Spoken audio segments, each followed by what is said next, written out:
एक 22-23 वर्ष की महिला रेलवे प्लेटफॉर्म पर 1.5 साल बच्चे के साथ दुखी भाव से बैठी थी, जो ट्रेन का इंतजार कर रही थी।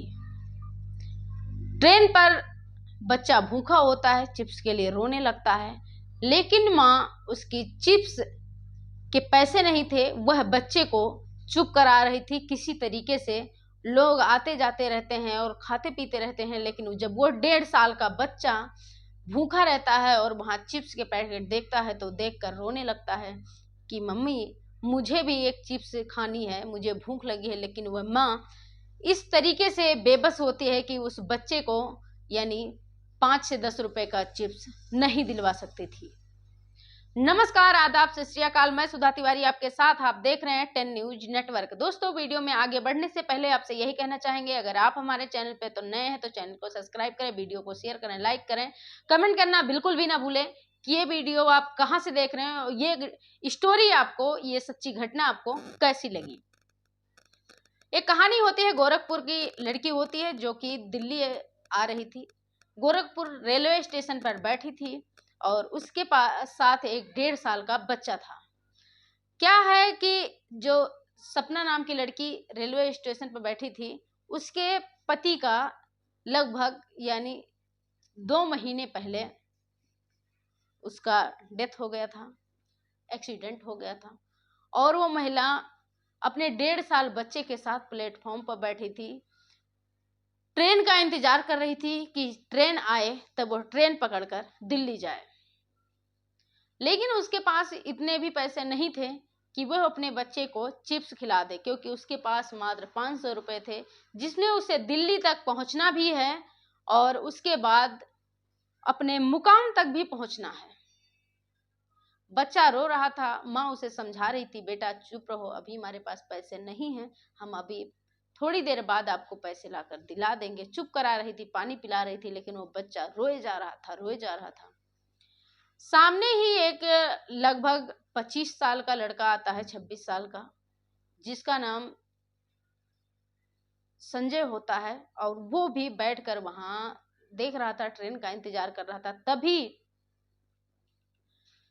वो लड़का देखता है कि जो छोटा सा बच्चा है, खूबसूरत है, खूब सुंदर है, गोल मोल सा है, लेकिन वो रो रहा है चिप्स के लिए। और माँ उसे समझा रही। वो कुछ देर देखता है, देखने के बाद वो सोचता है क्यों ना हम ही चिप्स दे दे। लेकिन वो डायरेक्ट प्लेटफॉर्म पर किसी को अगर चिप्स देगा, किसी बच्चे को खिलाएगा तो लोग गलत समझेंगे और वह अच्छाई की जगह बुराई देना चालू हो जाता है। बच्चे को वो अपनी गोदी में बैठाकर चिप्स खिलाने लगते हैं।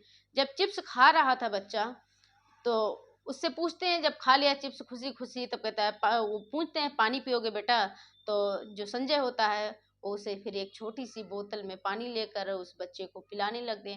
और पिलाने के बाद फिर पूछता है कि कुछ और खाओगे बेटा, नाम क्या है तुम्हारा? तो जो उसकी माँ थी वो बोलती है, क्योंकि बच्चा इतना बड़ा नहीं था, इतने इस तरीके से बता नहीं सकता था, तो वो उसकी माँ बताती है इसका नाम गोलू है। और फिर बात करते करते लगभग कम से कम उसे आधे घंटे हो जाते हैं वहाँ। तब तक ट्रेन का आने का टाइम हो रहा था। वो कहता है आप कहाँ जाओगी? तो वो कहती है मुझे दिल्ली जाना है। तो कहता मैं भी दिल्ली ही जा रही हूँ। आपका किस ट्रेन से आपको जाना है, किसकी टिकट है? तो वो कहती है मुझे ये नहीं पता कि मेरा कौन से ट्रेन में मुझे जाना है, बस मुझे ये पता है कि मुझे दिल्ली जा रही हूँ मैं, और मैंने दिल्ली जाने वाली ट्रेन का टिकट लिया, किसी भी ट्रेन में बैठकर मैं चली जाऊंगी, आप मेरे साथ ही चलें। उसी ट्रेन में वो बैठ जाती है और बैठने के बाद वो चलने लगता है। लेकिन टिकट तो एक ही का था। जो महिला थी वो जनरल डिब्बे का टिकट ले रखी थी। 2-3 स्टेशन जाने के बाद टीटी आते हैं और आने के बाद वह महिला से टिकट मांगता है। महिला अपना जनरल डिब्बे का टिकट दिखाती है तो उसको कहता है तुम इस डिब्बे में क्यों आ गई, क्योंकि आपने जो टिकट लिया है वो जनरल डिब्बे का लिए है, और ये यानी 3rd क्लास का टिकट है, इसमें 3rd क्लास का यानी डिब्बा है, इसमें आप कैसे आ गई? उसका 1500 रुपए का यानी चार्ज लगाता है। जो लड़का था वो कहता है कि हम आप इनकी टिकट बना दो, जो पैसे लगेंगे फाइन हम आपको भरेंगे। उसके 1500 रुपए का फाइन भरते हैं और टिकट बनाकर दे देता है टीटी। जब टिकट दे देता है, चलते चलते थोड़ी दूर और भी जाते हैं। क्योंकि इनके पास जो टीटी टिकट बना के देता है, तो ये भी कहते हैं कि भाई अगर सीट कहीं अवेलेबल हो जाए तो सीट भी दिलवा देना। टीटी जो है सीट भी दिलवा देता है और ये चलने लगते हैं। जाते जाते एक ही सीट पे यानी 2 लोगों का सीट थी। तो जब लगभग 9 से 10 बज रहे थे, तभी जैसे रात बढ़ने लगती है, तो जो संजय होता है वो सपना से कहते हैं कि आप सो जाओ और मैं अभी बैठा हूँ। तो वो कहती नहीं, आप भी सो जाओ। क्या एक ही सीट थी, उस पे दोनों, एक तरफ सर अपना संजय कर लेता है और एक तरफ सपना कर लेती है। सपना अपने बच्चे को अपने साथ, क्योंकि बच्चे का नाम जो छोटा सा बच्चा था उसे भी अपने पास सुला देती है। दोनों यानी सो जाते हैं। सोने के बाद जब कुछ दूर और जाते हैं, लगभग 10 से 11 बजने लगता है। फिर उठते हैं और संजय खाने का ऑर्डर करता है, खाना लेकर आता है। जब खाना आता है, खाना खाने के बाद जो दोनों फिर बातें करते हुए चले जाते हैं और कहते हैं कि कैसे क्या हुआ, जब क्योंकि रात काफ़ी लंबी होती है, रास्ता भी काफ़ी दूर होता है। सपना कहती है कि संजय बोलता है सपना से कि आप अपने बारे में कुछ बताएं। तो सपना कहने लगती है कि मेरी शादी 2017 में हमारे पति यानी राजू से हुई थी। लेकिन पहले तो सही थे राजू, ठीक ठाक हमारी ज़िंदगी चल रही थी। लेकिन शादी के 1 से डेढ़ साल बाद हमारे पति की यानी दारू में लत लग गई थी, जिस वजह से वो इतना दारू पीने लगे, बेइंतहा दारू। एक दिन वह दारू पीकर गाड़ी चला रहे थे, उनका एक्सीडेंट हो गया और वह इस दुनिया को छोड़कर चले गए। हम लोग को यहाँ नर्क में हम अपने बच्चे को कैसे पालें, क्योंकि हमारे पास कोई ऐसी व्यवस्था भी नहीं है जिस वजह से हम बच्चे को पालें। और परवरिश करने के लिए हमारे पास 4 पैसे भी नहीं कि किस तरीके से हम अपने बच्चे का परवरिश करें। हमारा पति दिल्ली में एक कंपनी में जॉब कर रहे थे, जहां उनका पीएफ कट रहा था। लगभग वो वहाँ 8 साल नौकरी किए थे, जिसका पैसा वहाँ कह रहे थे कि हमारा कम से कम 70 से 80 हज़ार रुपया हो गया है। और जब हमें वहाँ से नौकरी छोड़ेंगे, वो पहले बता रहे थे कि जब हम वहाँ से नौकरी छोड़ेंगे जब हमें मिलेगा। लेकिन अब तो वो इस दुनिया में ना रहे ही नहीं। तो उस पैसे को लेने मैंने फ़ोन किया था कंपनी में, तो उन्होंने कहा, पहले तो मेरा फ़ोन उठा रहे थे, बात कर रहे थे, लेकिन बाद में उन्होंने मेरा फ़ोन उठाना बंद कर दिया। तो कंपनी का एड्रेस है, पहले तो देने के लिए कह रहे थे, इसलिए हम अपने बच्चे को लेकर उस पैसे के लिए जा रहे हैं, क्योंकि वहाँ से 60 से 70-80 हज़ार रुपये जो मिल जाएंगे, उससे हम कोई काम धंधा यानी करना चालू कर देंगे, जिससे हमारे बच्चे की परवरिश हो जाएगी। यह सुनकर संजय कहते हैं दिल्ली में किस जगह, तो वो बताती है कि हमारे इसमें एड्रेस दिखाती है और कहती है कि इसी जगह हमारे हस्बैंड जो है नौकरी कर रहे थे। धीरे धीरे वो आकर यानी तब तक नई दिल्ली रेलवे स्टेशन पर पहुंच जाते हैं और वहां उतरते हैं। उतरने के बाद संजय सपना से कहता है कि अब आपको जाओगे कहाँ, क्योंकि आपके जाने का कहीं कोई रिश्तेदार या जानने वाले आपके रहते हैं। तो कहती है मेरा तो यहाँ कोई नहीं रहता है, बस मैं इसी एड्रेस के सहारे उस कंपनी में जाऊंगी, क्योंकि हमारे पास अब पैसे भी नहीं, 500 रुपये थे, वो भी हमारे सारे खर्च हो गए। सिर्फ हमारे पास यानी 70 से 80 रुपये बचे हैं और इसी में हमें कंपनी तक पहुंचना है। जब वहां से हमें पैसे मिल जाएंगे तब हम घर वापसी के लिए हमारे पास किराए के भी पैसे होंगे। वो कहता है कि 70 से 80 रुपये में आप वहां पहुंच भी नहीं सकती हैं। काम करो, आप हमारे साथ चलो, हम सुबह चलकर कल उस कंपनी में आपको ले चलेंगे और आपका मदद करेंगे, जो भी हमसे हो पड़ेगा हम आपके साथ आपके पैसे दिलवाने में आपकी मदद करेंगे। संजय उसे अपने घर ले जाता है। उसका घर लक्ष्मी नगर में था। लक्ष्मी नगर उससे 30 गज का प्लॉट था, 2 मंजिल का बना था और ऊपर किराए पे दे रखा था संजय ने, और नीचे ग्राउंड फ्लोर पर खुद रह रहा। पहुंचने के बाद ताला खोलते हैं संजय, और खोलने के बाद सपना और संजय घर के अंदर एंट्री करते हैं। वहाँ कम से कम 1 से 1.5 महीना संजय गांव में रह चुके थे, तो घर में धूल मिट्टी बहुत सारी हो गई थी। बहुत सारे यानी हवा बहुत चलती है, वैसे भी घर अगर 2-4 दिन भी बंद रहे तो धूल मिट्टी हो जाती है। 1 महीने में काफ़ी धूल मिट्टी सारे में हो गई थी। संजय झाड़ू उठाता है तो सपना कहती है लो मैं झाड़ू लगा देती हूँ, और संजय से सपना झाड़ू ले लेती है, पूरे घर में झाड़ू लगाती है, कहती है आप जाकर नहा लो, मैं तब तक झाड़ू लगा रही हूँ। और जब तक संजय, फिर सपना झाड़ू लगाने लगती है, संजय जाकर नहाकर चाय बनाता है और फिर सपना तब तक झाड़ू लगाकर, वो भी नहाकर, बच्चे को नहलाकर, कपड़े उपड़े पहनाकर तब तक चाय पीते हैं। चाय पीने के बाद फिर संजय कुछ बनाने का सब्जी लेकर आता है और शाम को सपना रोटी बनाती है और फिर शाम को खाना खाते, खाने के बाद सो जाते हैं। घर में एक ही चारपाई थी, इस वजह से संजय उस छोटे से बच्चे यानी जिसका नाम गोलू था, गोलू को लेकर चारपाई पर सो जाता है और सपना नीचे चटाई बिछाकर सो जाती है। रात होते है, सुबह होती है, रात बीतती है, सुबह होती है। सुबह होने के बाद संजय और सपना तैयार होते हैं दोनों और कंपनी में जाने के लिए कंपनी में जाते हैं। जब वहां पहुंचते हैं, वहां मैनेजर से बात करते हैं, कंपनी में बात करते हैं, तो वहां क्या निकलता है कि जो इसमें इनका जो इनके हस्बैंड का जो राजू का पीएफ वगैरह कट रहा था, उसमें नॉमिनी यानी सपना नहीं थी, सपना के यानी ससुर थे। क्योंकि जब जब से वो नौकरी वहां कर रहे थे तब यानी सपना की शादी ही नहीं हुई थी, सपना भी उनके साथ घर चली जाएगी। लेकिन क्या होता है कि उनके ससुर तुरंत ही वहां से अपने एक बेटे को लेकर गाड़ी में बैठते हैं और दूसरे दिन दिल्ली पहुंचकर कंपनी में जाते हैं, पैसे लेते हैं और चले जाते हैं। सपना के पास कॉल भी नहीं करते हैं। 4 दिन बीतने के बाद फिर सपना कंपनी में फोन करते हैं और कहते हैं कि अपने ससुर के पास फोन करती हैं। संजय भी फोन करता है तो उनका फोन नहीं उठा रहे थे। फिर संजय सपना कंपनी में फोन करते हैं तो कंपनी वालों ने कहा वो तो आए और पैसे लेकर भी यानी कल ही यहाँ से निकल गए। अब सपना बहुत दुखी होती है और कहने लगती है कि अब मैं करूं तो क्या करूं, क्योंकि मेरे पास कोई पैसे भी नहीं है, किस तरीके से मैं वापस घर जाऊं। और उनके ससुर के पास फोन किया, फिर संजय ने दूसरे नंबर से किया तो फोन उठाते हैं तो कहते हैं कम से कम अगर आप आए थे पैसे लेने तो अपने बहू को तो साथ लेकर चले जाते। वो यहाँ उसके पास पैसे भी नहीं है, आप उसके पैसे भी, उसके पति के पैसे लेकर चले गए हो। कम से कम बेटा नहीं है तो आपका पोता तो है, आपका नाती तो है, आप इससे तो लेकर जा सकते थे।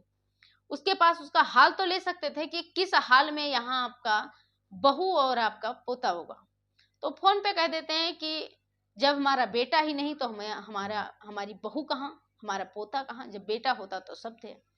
और फोन काट देते हैं, दोबारा फोन नहीं उठाते हैं। उसके बाद जो संजय उसे घर लेकर जाता है, फिर रात होती है तो जो कंपनी का मैनेजर था उसका सपना के पास फोन आता है कि उस पैसे में क्या होगा, उससे ज्यादा पैसे आपको मिलेंगे, क्योंकि आप यहाँ आई थी अपने बच्चे को लेकर, जब रो रही थी तब मेरा ध्यान आप पर गया, उससे ज्यादा पैसे, आप इतनी खूबसूरत हो, लगभग इतनी जवान हो, इतनी खूबसूरत हो, आप इससे ज्यादा पैसे कमा सकती हो। जब आप रो रही थी तब मुझे बहुत बुरा लगा, आपको इससे ज्यादा पैसे मिलेंगे, थोड़ा कोऑपरेट आप करो, थोड़ा कोऑपरेट हम करेंगे, आपको नौकरी मिलेगी और अच्छे से पैसे, आप उससे ज्यादा पैसे कमाओगे हर महीने। ये सुनती है और ये फोन जो था वो इसकी स्पीकर पे था और कहता है जो आपके साथ जो आया था वो कौन था फिर में। तो कहती है मेरे साथ एक आया था और वो मेरा हेल्प कर रहे थे, मेरे साथ आए थे, मेरा हेल्प कर रहे थे, लेकिन जो मैनेजर था वो उल्टे सीधे बात बोल रहा था। काफी देर तक उसने बातें करी और फिर सपना बोलती है कि अभी रात हो गई है, आप सुबह में कॉल करना, सुबह में आपसे बात करेंगे।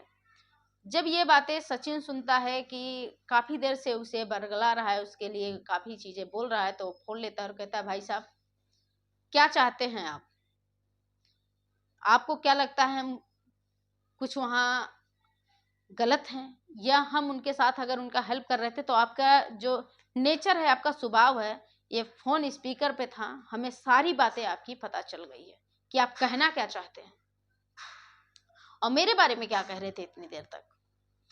फिर वो जो मैनेजर होता है कंपनी का, वो फोन काट देता है। काटने के बाद सपना और सचिन बातें करने लगते हैं, बातें करते करते फिर वो सो जाते हैं। सुबह होती लगभग ऐसे करते करते 1 महीना बीत गया और एक दिन शाम को, यानी जो सपना है, शाम सचिन काम से आता है। काम से आने के बाद सपना खाना बनाती है और सब खाते हैं। गोलू को लेकर सचिन चारपाई पे लेट गया और सपना भी नीचे चटाई बिछाकर लेट गई। लगभग खाना वाना खाने के बाद जब गोलू सो गया, फिर सपना उठती है और जो सचिन के खाट पे आकर पैर की तरफ बैठती है और कहती है कि हमें आप घर छुड़वा दें, क्योंकि हमें लगभग यहाँ 1 महीना हो गया है, हमें घर जाना चाहिए, काफी दिन हो गया है, कब तक आपके सर पर हम बोझ बनकर रहेंगे। सचिन सुनता है तो कहता है, क्यों बोझ बनकर? आपको यहाँ अच्छा नहीं लग रहा है? गोलू को यहाँ अच्छा नहीं लग रहा है, बोझ क्यों समझ रही हैं? आप चली जाएंगी तो हमें रोटी बनाकर कौन देगा? कहते हैं, देखो एक ना एक दिन तो हमें जाना ही पड़ेगा, क्योंकि हम आप पर बोझ बनकर कब तक रह सकती हूँ। जब ये बात सचिन सुनता है तो कहता है, बोझ क्यों? आपको यहाँ अच्छा नहीं लगता, चली जाना। कहते हैं कि चले तो जाए, हमारा मन मेरा भी नहीं करता, लेकिन हम आप पर बोझ बनकर कैसे रह सकते हैं? क्योंकि हम भी रहते रहते हमारे दिल में भी ऐसा हो गया कि हम वहां जाकर आपके बिना भी, गोलू भी नहीं रह सकता और हम भी आपको बहुत मिस करेंगे, हमें भी बहुत याद आएगी, क्योंकि आपको हम भूल ही नहीं सकते। सचिन कहता है, जब आप भूल नहीं सकती तो क्यों ना हम दोनों एक हो जाएं, शादी कर लेते हैं और हमेशा के लिए साथ हो जाते हैं। जब ये बात सपना सुनती है तो उसके रोने लगती है और कहती है कि मैं भी यही चाहती हूँ, लेकिन मैं आपके लायक नहीं हूँ, क्योंकि मेरे एक बच्चे हैं, आप अभी अच्छे खासे घराने से लगते हैं, अच्छे खासे हैं, इसलिए मैं ये बात आपसे कैसे कह सकती हूँ। कहता है, मैं आपको एक्सेप्ट कर रहा हूँ, मैं आपको अपना मानने लगा हूँ, तो इसमें आपकी यानी नीचापन और बड़प्पन कहाँ रह गया? हम दोनों एक दूसरे को चाहते हैं, अगर आपकी इजाजत हो तो हम आपसे शादी करना चाहते हैं। इतना सुनती है सपना और उससे गले लग जाती है, रोने लगती है और कहती है, संजय भी कहता है कि ये बात आप 1 महीने लगाती कहने में, मैं तो आपको जो प्लेटफॉर्म था वहीं पर देखकर मैंने आपको चाहने लगा था, लेकिन ये बात कहने में आपने इतने दिन लगा दी, 1 महीना। और जो सपना सचिन सुबह यानी जाते हैं मंदिर में, शादी करते हैं। शादी करने के बाद जो सचिन के घर वाले थे, वो सचिन की कहीं शादी लगा रखे थे, शादी होने वाली थी। लेकिन क्या होता है कि जो सचिन है वो अपने घर में फोन करता है, जब उसकी माँ कहती है कि बेटा लड़की आपके लिए देख लिया है और शादी आपको फोटो भेज रही हूँ, देख लो और पसंद कर लो, क्योंकि लड़की अच्छी है और इस साल आपकी शादी करनी है। तो जो सचिन होता है कहता है, मम्मी मैं शादी नहीं करूँगा, क्योंकि मैंने शादी कर ली है और मैं बच्ची के साथ अपने यहाँ रह रहा हूँ। आज आपने बात छेड़ी है तो मैं बता रहा हूँ, आज से पहले मैंने इसीलिए आपसे कोई बातें नहीं बताई थी। जब ये बात उनके घर वाले सुनते हैं तो कहते हैं, ठीक है, जब बेटा आपने कर ही लिया है तो फिर इसमें बताने की क्या बात है, हम आपको एक्सेप्ट करते हैं। और फिर खुशी खुशी उस घर में सपना और सचिन रहने लगते हैं। ये बात है 2000 यानी 22 की, 2022 से 2025 चल रहा है, 3 साल लगभग हो गए। सपना सचिन एक साथ रह रहे हैं, खुशी खुशी रह रहे हैं। अब उनके पहले एक गोलू ही था, अब उनके पास एक बच्चा और है, अब 2 बच्चे हैं सपना और सचिन के। दोनों प्यार से अपनी जिंदगी, उन्होंने यही स्टोरी भेजी थी और कहा था कि इस स्टोरी को लगाना, जिससे लोगों तक ये पहुंचे कि हमेशा हर कोई गलत नहीं होता, हर इंसान गलत नहीं होता। अच्छे से किस तरीके से सपना और सचिन की जिंदगी बदल गई, सपना की, और किस तरीके से खुशी खुशी सपना और सचिन रह रहे हैं। ये कहानी आपको कैसी लगी कमेंट में जरूर लिखना। चैनल को सब्सक्राइब करें, वीडियो को शेयर करें, लाइक करें। ये कमेंट करना बिल्कुल ना भूलें कि ये चैनल आप कहाँ से देख रहे हैं। फिर मिलती हूँ अगली किसी सच्ची घटना, सच्ची स्टोरी के साथ। तब तक के लिए धन्यवाद।